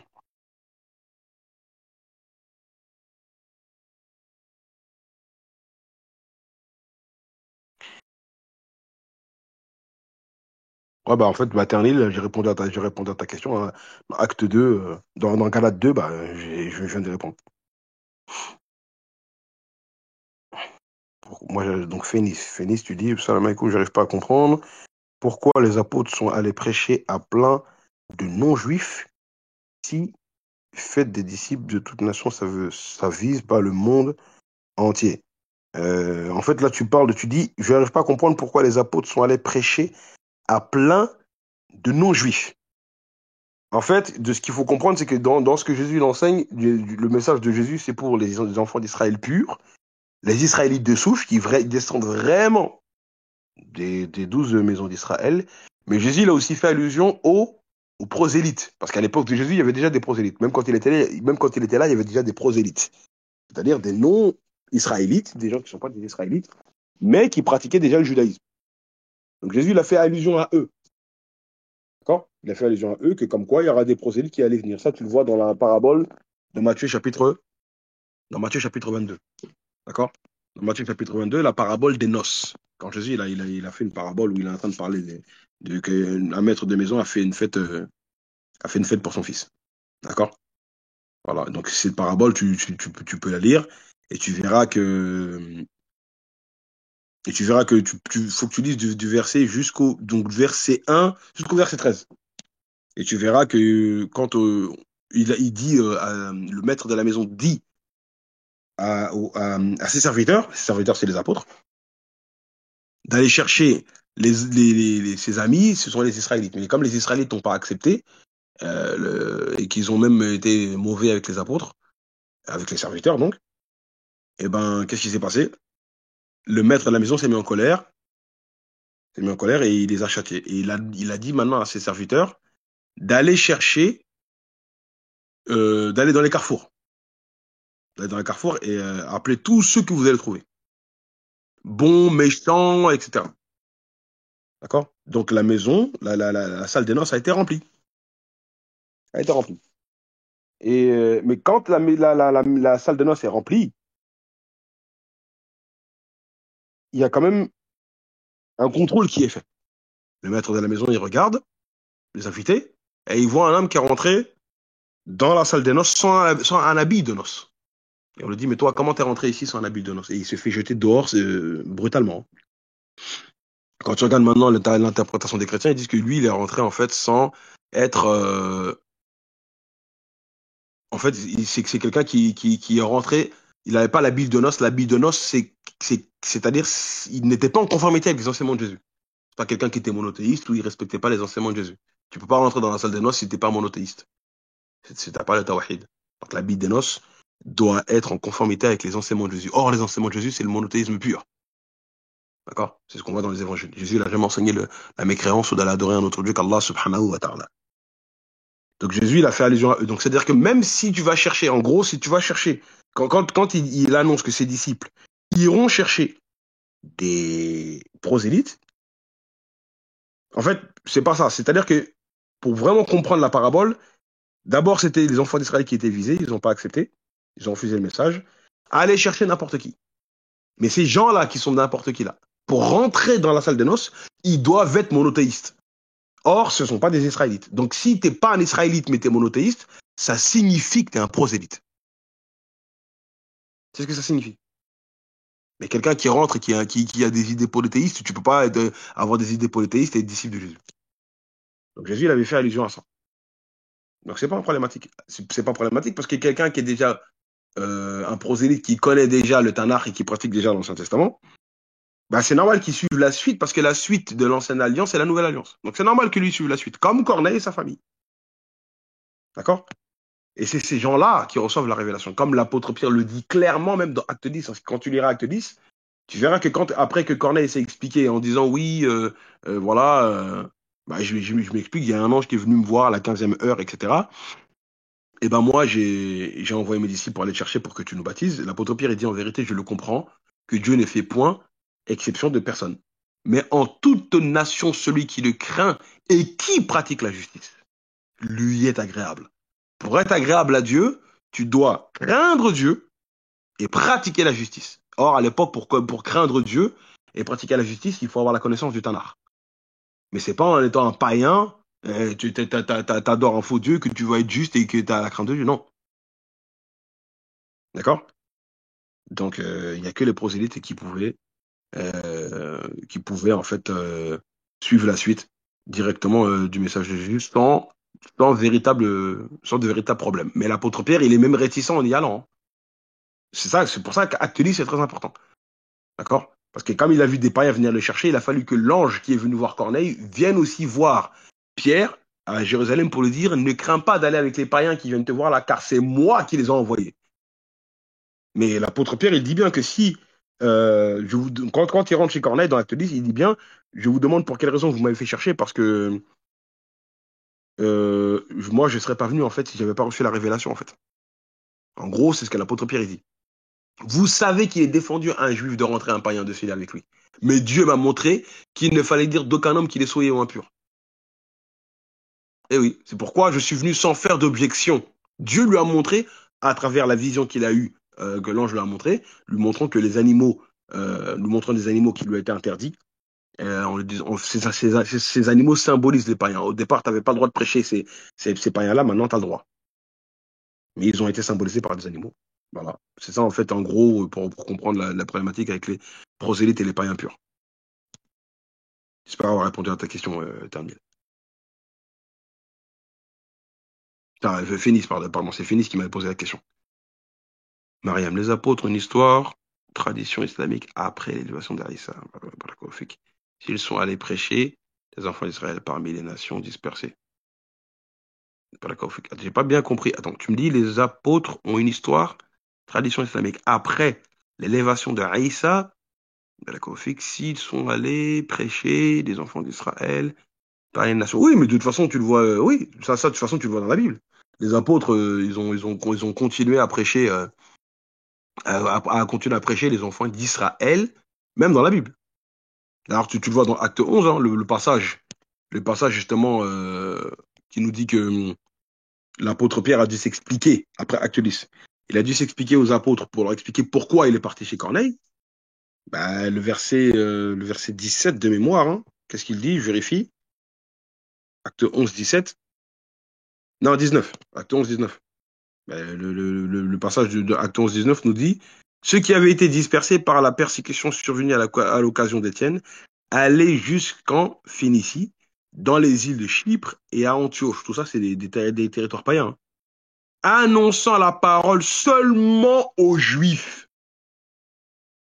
Pourquoi cette distinction? S'il faut prêcher à tout le monde, pourquoi seulement aux Juifs? Vous voyez la problématique? Eh oui, ça c'est les apôtres, hein. Donc, après, islamiquement, je n'ai pas vu de passage où on nous dit que les Sahaba ou les Hawariyon, parce que c'est comme ça qu'ils sont appelés dans le Coran, auraient prêché le message de Jésus aux païens ou autres. Mais le Coran nous met surtout l'accent sur le fait qu'ils ont surtout été, ils ont surtout soutenu Jésus en fait dans son message. Après, moi, je n'ai pas vu dans la tradition, après Allah Alem, hein, ça je sais pas, mais j'ai pas vu dans la tradition islamique où on se concentre surtout sur le travail des Hawariyon après le départ de Jésus. Il faudra regarder. Ça doit exister certainement, ou je sais pas si Allah en a parlé. Mais dans la Bible, en tout cas, il y a des traces. J'espère avoir répondu à ta question, madame. Donc Paul n'a rien écrit parmi tous les livres où il y a Paul. Rakfilou, Paul, il a écrit ses lettres, ses propres lettres. Mais dans le livre d'Actes des Apôtres, c'est lui qui l'aurait écrit. Pour répondre à ta question.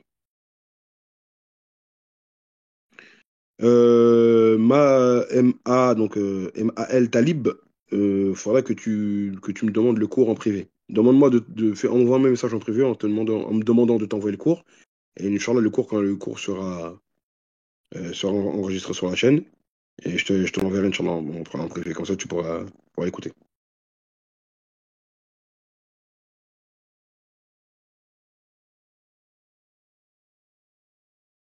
Oui, oui, putain, il a écrit 14 livres, hein, Paul. Comme j'ai dit, après, faut voir, faut faire la distinction avec les lettres aux Hébreux. Parce que beaucoup de savants chrétiens nous disent que c'est pas lui qui l'a écrit.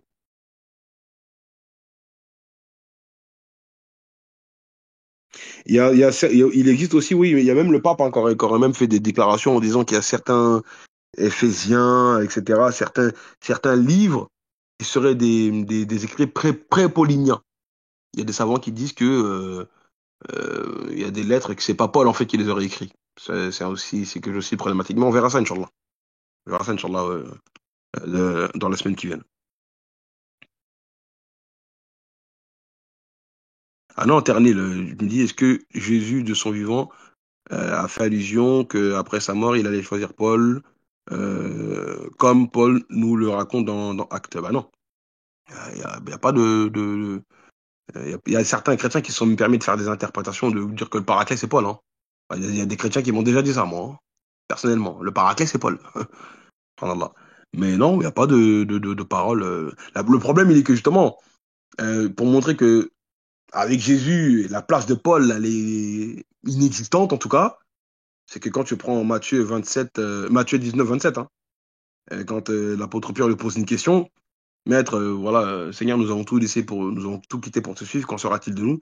Jésus dit, en vérité, je vous le dis, le jour où le Fils de l'homme, renouvellement de toutes choses, où le Fils de l'homme sera assis sur son trône de gloire, vous qui m'avez suivi, vous serez assis sur 12 trônes pour juger les 12 tribus d'Israël. Et on sait qu'ici, des 12 trônes, on ne peut pas compter Judas parce que Judas s'est suicidé dans Matthieu 27 et qu'il a été remplacé par Matthias dans Acte 1. Donc, le 12e trône est occupé par Matthias. Donc, si maintenant la place de Paul, elle existe, ça fait qu'il faudrait qu'il y ait 13 trônes. Or, Jésus dit des 12 trônes pour juger les 12 tribus d'Israël. Il n'a pas parlé d'un 13e trône, hein. Il n'a pas parlé d'un 13e trône. Donc, la place de Paul, elle est où? Dans la bouche de Jésus, c'est compliqué, hein. D'accord? Donc, voilà, c'était pour répondre à j'espère répondre à ta question. Premier mois, ça m'écoute, désolé, peut-être que tu l'as mentionné pendant le cours, mais quel serait l'intérêt de Paul de prêcher aux non-juifs? On le verra par la suite, parce que ça, on le verra par la suite, parce qu'au départ, Paul, il prêche d'abord aux enfants d'Israël. Mais comme ils vont pas l'écouter, ça va le blaser et il va dire, bah, on va se tourner vers les païens. Moi et Barnabas, on se tourne vers les païens. Ça, on le verra certainement la semaine prochaine. C'est la suite de ce que j'ai prévu, Inch'Allah. Donc, on verra ça. Premier mois, t'inquiète pas que on verra ça par la suite. C'est pas complètement dans le sujet, mais tu pourrais nous dire, s'il te plaît, comment répondre à l'argument de Marc 12. Donc, il dit qu'il ferait de Mohammed un chrétien qui croit à une femme comme il pourrait croire en Mohammed avec ce type de verset. Ouais, donc tu me parles de Marc 10, Marc 10, 12. Ça, c'est un argument que les chrétiens aiment bien citer souvent. Donc, si une femme quitte son mari et en épouse un autre, elle commet un adultère. Le problème, il est que c'est facilement réfutable. Faut toujours que tu te rappelles que Jésus, sa législation, elle est pour les enfants d'Israël. D'accord? Donc Jésus, lui, il a interdit le divorce. Parce que dans le contexte ici, c'est quoi? On nous parle de quoi? Les Juifs ont posé une question à, à Jésus dans ce passage-là. Là. Quand tu lis le verset 5, on nous dit, même pas le verset 3, Jésus répond, quand on lui dit, oui, voilà, Moïse nous a permis de répudier nos femmes. Alors, en mettant une lettre de répudiation. Ça, tu le trouves dans Deutéronome chapitre 24, versets 1 à 4. D'accord? C'est la Torah déjà autorise quoi? Autorise le divorce. Si maintenant la Torah a autorisé le divorce, pourquoi ça a changé par la suite? Quand il y a un changement de loi, c'est parce qu'en général, il y a une problématique qui s'est posée. Mais dans la Torah, déjà, le divorce est autorisé, et ici, les Juifs le disent. Ensuite, Jésus leur dit, il leur répondit que vous a prescrit Moïse. Moïse dit, Moïse, dit-il, a permis, donc ça c'est au verset, donc c'est dans Marc 10, à partir du verset 4. Hein. Mais je lis, pas besoin de mettre sur le chat.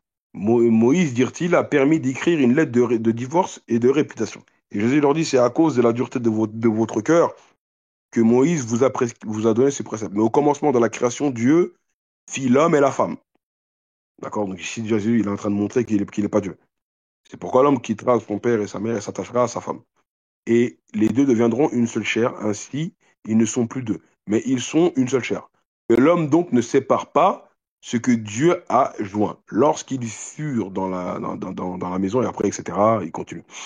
Et en plus, après la suite, je continue à lire, lorsqu'ils furent dans la maison, les disciples interrogèrent encore là-dessus. Il leur dit, celui qui répudie sa femme et qui en épouse une autre commet un adultère à son égard. Et si une femme quitte son mari et en épouse un autre, elle commet un adultère. On lui amena des petits-enfants afin qu'il les touchât, mais les disciples reprirent ceux qui les amenaient, et puis après, etc. Bon, après, voilà, le contexte, il change. Donc les chrétiens, eux, qu'est-ce qu'ils veulent faire? C'est qu'ils veulent appliquer les lois de Jésus à Mohammed.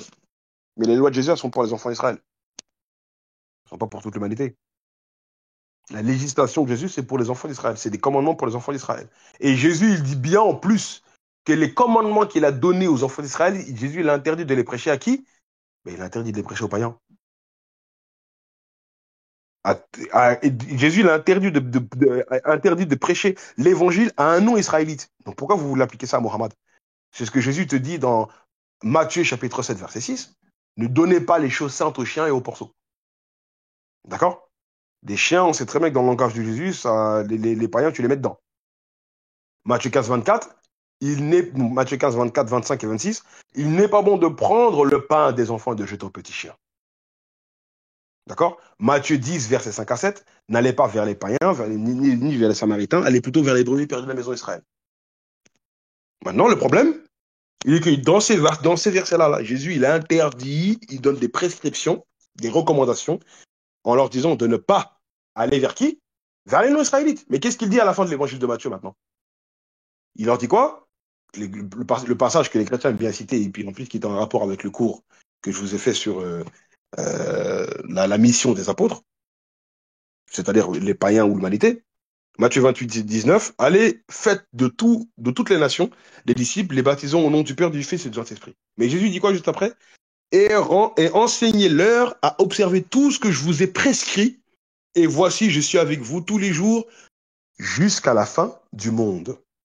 Enseignez-leur à pratiquer tout ce que je vous ai prescrit. Dans les prescriptions que Jésus a données, tu n'as pas le droit de prêcher aux païens.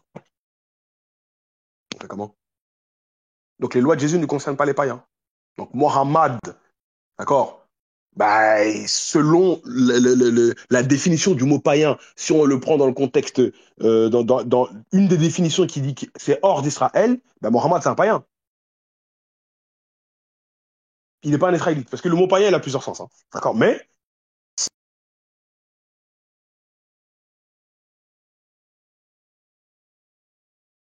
eh oui. Donc, dans ses prescriptions, dans l'évangile de Matthieu, et pendant sa prédication, il a prescrit ne prêchez pas aux païens.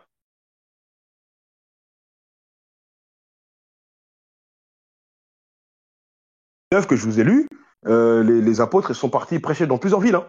Des villes païennes. Hein. Mais ils ont cherché qui? Ils ont cherché les enfants d'Israël. Quand l'apôtre Pierre s'est permis d'aller chez Corneille suite à la révélation isolée et particulière que lui seul a reçue, les autres apôtres, eux, ils l'ont blâmé. Ils ont dit, quand tu lis Acte 11 à partir du verset 1 et 2, ils l'ont convoqué à Jérusalem, ils l'ont fait des reproches. Pourquoi tu es parti chez les païens? Mais c'est les chrétiens qui veulent appliquer les enseignements de Jésus à qui veulent appliquer sur Mohammed. Ça, c'est la première réfutation. Et puis ensuite, après,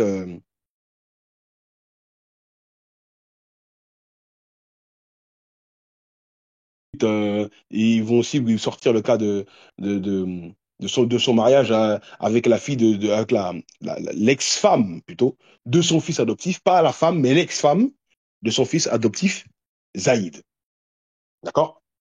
C'est-à-dire Zainab. Ils essaient de ouais, regardez, il a épousé la femme de son fils adoptif, c'est adultère. Mais si on rentre dans le débat avec eux, ils vont pas passer 15 minutes. Donc voilà, c'était pour répondre à la question qu'on m'a posée, même si ça n'a pas de lien direct avec le cours.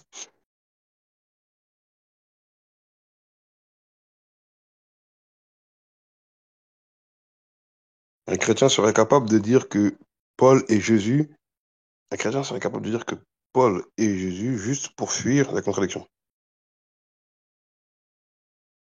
Ouais, mais bon, les chrétiens, on a entendu, il y a à boire et à manger il y a à boire et à manger dans leurs arguments. Paul pense quoi des autres évangiles? Bah, j'ai pas vu de parole où Paul il parle des autres évangiles, parce qu'à l'époque de Paul, les évangiles n'étaient pas écrits encore. Et les épîtres de Paul, il a écrit ses lettres avant les évangiles. Donc il n'en parle pas. Il n'en parle pas. Moi, à ma connaissance, Paul ne parle pas des autres évangiles. Hein. Les évangiles n'étaient pas écrits encore. Dans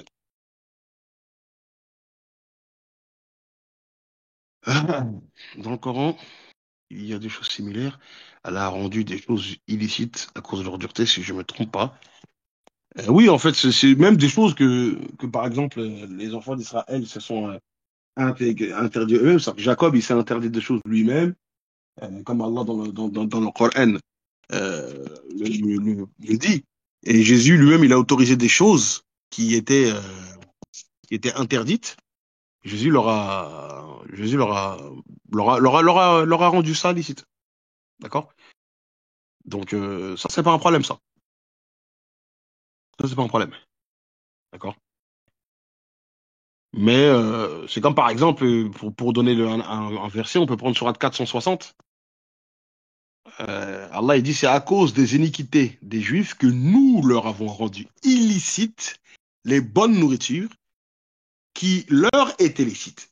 Et à cause de ce qu'ils obstruent les sentiers d'Allah, à eux-mêmes et à beaucoup de monde. Donc ça, c'est justement, c'est un verset comme ça que la sœur, par exemple, un des versets comme ça que la sœur a cité, Mariam. Bah, c'est à cause des iniquités, des péchés des Juifs. Et ben Allah leur a, ah ben quand vous écoutez pas, et ben on va vous serrer. Je vous serre. Voilà. Je vais t'interdire des choses, tout simplement. Malheureusement, c'est ça le problème. D'accord? Donc c'est pour ça que Jésus dit c'est à cause de la dureté de vos cœurs que on vous a donné certaines, comme vous n'arrivez pas à écouter, bah, on vous a donné certaines, voilà, on vous a autorisé certaines choses. Mais à la base, Dieu ne voulait pas qu'il y ait divorce. C'est simplement ce que Jésus dit.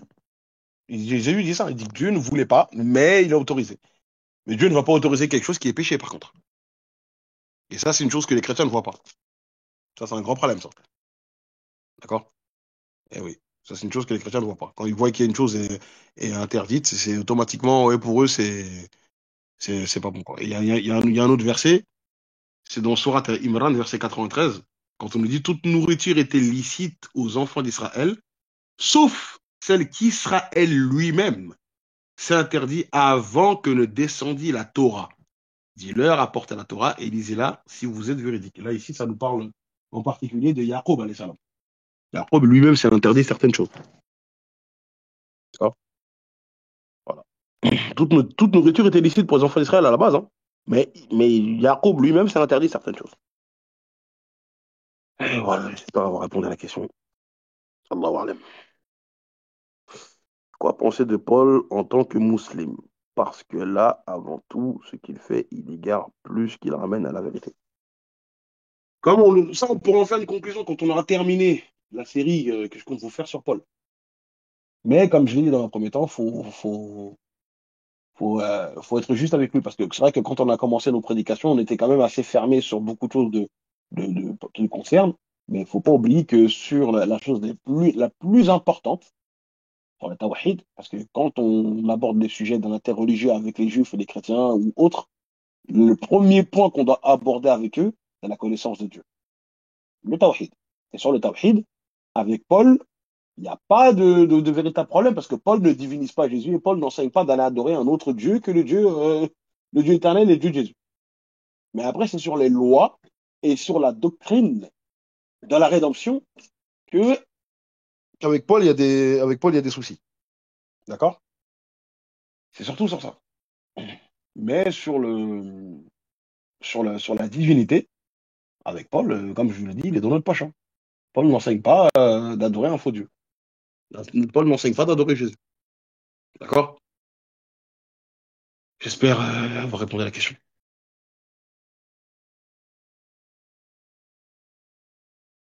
Je sais pas si j'ai bien compris, qu'Allah me pardonne si je dis des grosses bêtises, mais en gros, Paul a fondé une nouvelle religion qui est illégitime vu que les chrétiens actuels, pour la plupart, ne descendent pas des juifs.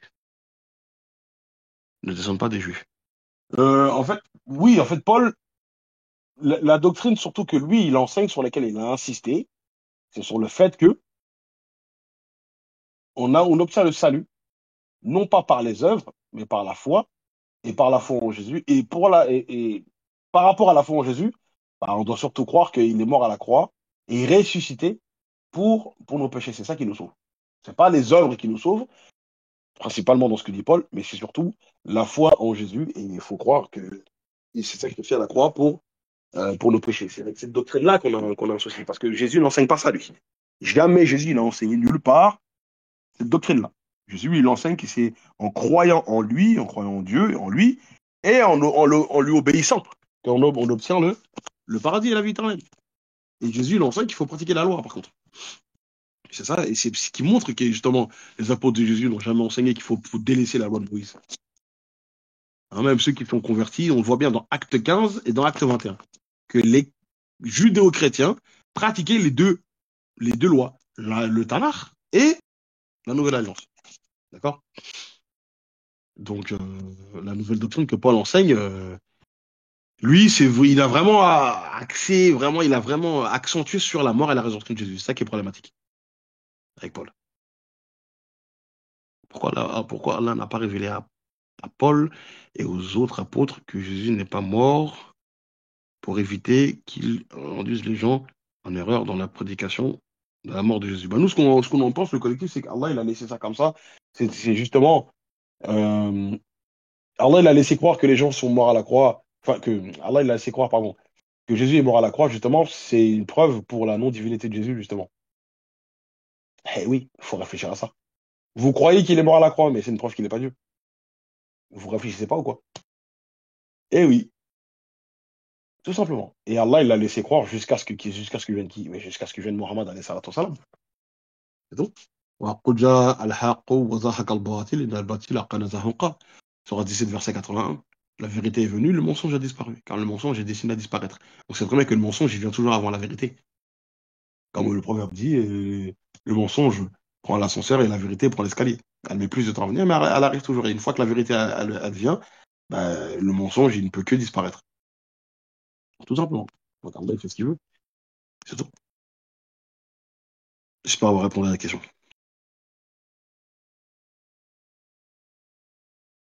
Je continue avec la question de Phénice. Est-ce que Paul a raconté un autre épisode où il a entendu une voix lui dicter ce qu'il devait faire?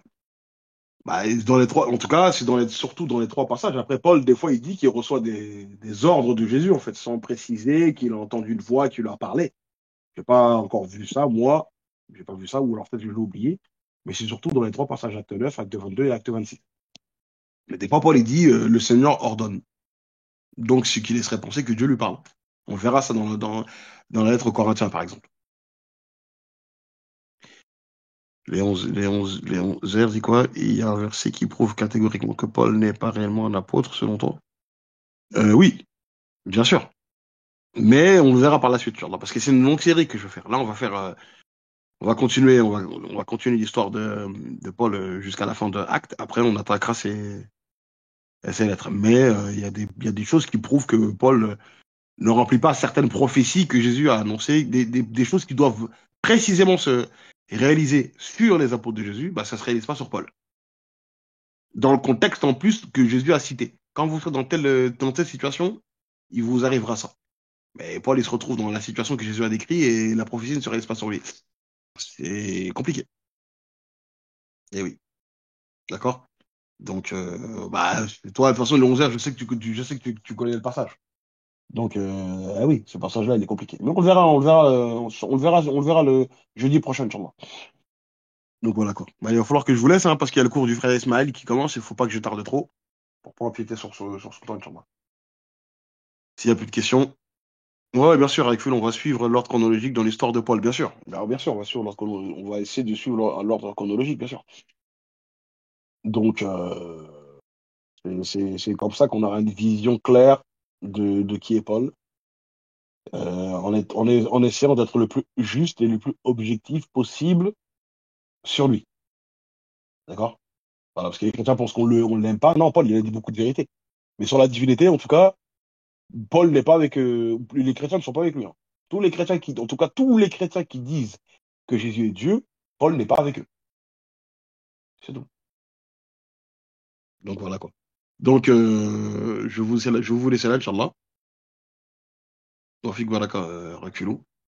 Je vous laisse là, Inch'Allah. Comme il y a le frère Ismaël qui fait un cours, restez connectés, Inch'Allah. Et comme ça, on n'a pas besoin de se reconnecter. En tout cas, j'espère que ce cours vous aura été utile et profitable. Qu'Allah vous préserve. Baraka wa fik, et baraka wa fikum à vous tous. Et j'espère que voilà, vous avez eu certaines informations. N'oubliez pas qu'au début, je vous ai donné ce que disent nos sources pour vous mettre en garde contre les chrétiens qui viendraient d'une manière machiavélique essayer de citer ces choses-là pour essayer comme je l'ai dit, de piéger les musulmans non avertis. D'accord? Mais il y a pas quelque chose de clair. Ok. Donc, excusez-moi, j'ai reçu un appel. Donc, voilà. Donc, qu'Allah vous préserve. Je vous remercie de m'avoir écouté. Qu'Allah me pardonne si j'ai fait des erreurs sans le vouloir. Et je vous donne rendez-vous, Inch'Allah, jeudi prochain pour de nouvelles aventures. Et ça sera très intéressant parce que c'est pas là. C'est très important. Et bah, qu'Allah vous préserve. Hein, et je me respecte à vous, chapeau bas.